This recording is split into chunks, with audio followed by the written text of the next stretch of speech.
আমাদের পার্শ্ববর্তী দেশে পতিত সরকার যে শেখ হাসিনা ওনার সাথে একটা বিশেষ শিল্পগোষ্ঠী পত্রিকায় দেখেছেন আপনারা এসএলএম গ্রুপ, তারা সেখানে একটা মিটিং করছে, সমস্ত পত্রিকা আসছে।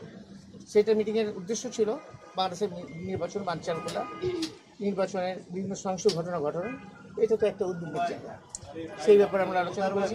আমি স্যারের সাথে 3 বছর একসাথে চাকরি করছি, স্যারের আন্ডারে আমি চাকরি করছি এবং তার সাথে আমার অনেক আগে থেকে একটা পরিচয়। আজকে একটা সৌজন্য সাক্ষাৎকার ছিল। আমরা এই সৌজন্য সাক্ষাৎকারে আমরা বিভিন্ন ধরনের কথাবার্তা, আমাকে পারিবারিক লেভেল, অন্যান্য লেভেল, এগুলি আমরা আলোচনা করছি। রাষ্ট্রীয় কোনো ব্যাপারে কথা হয়েছে? রাষ্ট্রীয় লেভেলে, রাষ্ট্রীয় আলোচনার মাধ্যমে হয়তো 2-1টা রাষ্ট্রীয় লেভেলে চলে আসছে, বাট ওটা খুব একটা বড় আলোচনা না। যে আমি 17.5 বছর পরে আল্লাহ পাক আমাকে নির্দোষের মাধ্যমে জেল থেকে ছুটেছি এবং আজকে জাতীয়তাবাদী দল, বাংলাদেশ জাতীয়তাবাদী দল থেকে একটা টিম করা হয়েছে। সেই টিমের মধ্যে আমি একজন, আমার সাথে সিনিয়র সেক্রেটারি আছেন কামরুজ্জামান সাহেব, রিমন সাহেব, তারপর হচ্ছে আরেকজন মাহবুব সাহেব আছেন এবং আরেকজন আছেন আমাদের সাথে, তিনি আজকে আসতে পারেন। তো যাই হোক, আমাদের আসার উদ্দেশ্য, আমাদের কিছু কিছু জিনিস আমাদের ম্যাটার অফ কনসার্ন হয়ে দাঁড়িয়েছে, উদ্বিগ্নের জায়গা, যেগুলো আমরা ওনাদের সাথে অত্যন্ত আন্তরিকতার সাথে এবং সৌহার্দ্যপূর্ণ পরিবেশে আলোচনা করছি।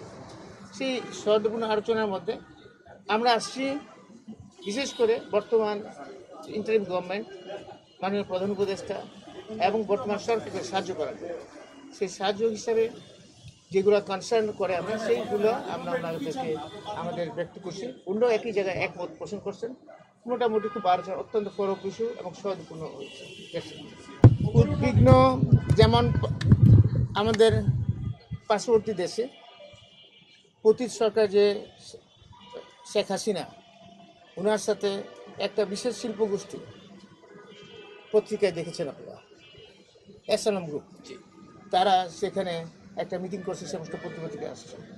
সেটা মিটিংয়ের উদ্দেশ্য ছিল বাংলাদেশের নির্বাচন বানচাল করা, নির্বাচনের বিভিন্ন সহিংস ঘটনা ঘটানো।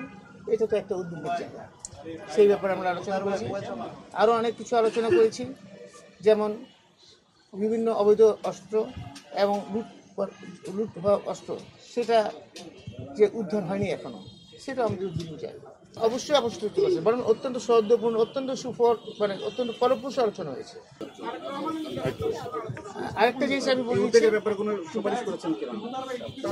না আলোচনা হয়েছে একটা ব্যাপার আমরা কনসার্ন করছি, যেটা খুব রিসেন্টলি এএসআই নিয়োগটা হচ্ছে।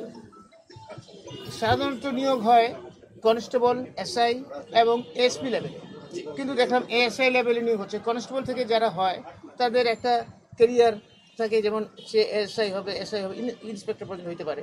আবার এসআই লেভেলে যারা হচ্ছে তারা এসআই থেকে ইন্সপেক্টর হয়ে ডিআইজি পর্যন্ত হয়েছে, অনেক উদাহরণ আছে। আবার এসপি থেকে তো আইজি পর্যন্ত হতে পারে, কিন্তু এখন এসআই পর্যন্ত সেটা একটু বিভিন্ন জায়গায়, কারণ কনস্টেবলদের মধ্যে একটা বিভিন্ন রকম একটা অবস্থা দেখছি, সেটাও একটা আমাদের উদ্বিগ্ন। আমি এটুকুই বলবো না, ভালো করার যথেষ্ট চেষ্টা করছেন, আন্তরিকতা।